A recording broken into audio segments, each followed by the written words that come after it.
So let's bring it all together in terms of the three components of the MRI machine.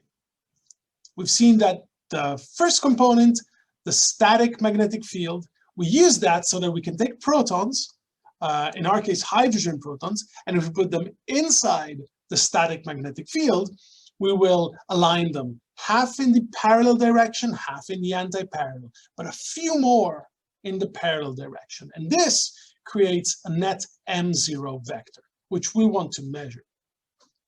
Now, in order, because the M0 vector is inside B0, we want to push it away from B0. In order to do that, we use component number 2, the radiofrequency coil. The radiofrequency coil will inject a radiofrequency pulse at the exact radiofrequency at which protons are resonating, the Larmor frequency, and that will essentially slowly push them from being vertical, so from being oriented inside B0, to pretty much being transversal, typically at 90 degrees from B0. And then, as soon as you stop the radiofrequency pulse, what will happen is that protons will slowly realign back into B0. And as they do that, you know that there are two components to it: longitudinal relaxation and transverse relaxation. And as protons do this, they emit energy at the Larmor frequency, which we can detect with the radiofrequency coil.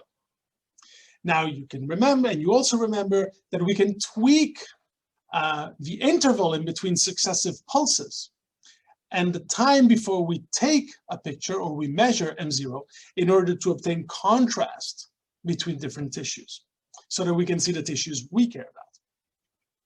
And finally, we don't just want to get one value for all the brain, we want spatial resolution.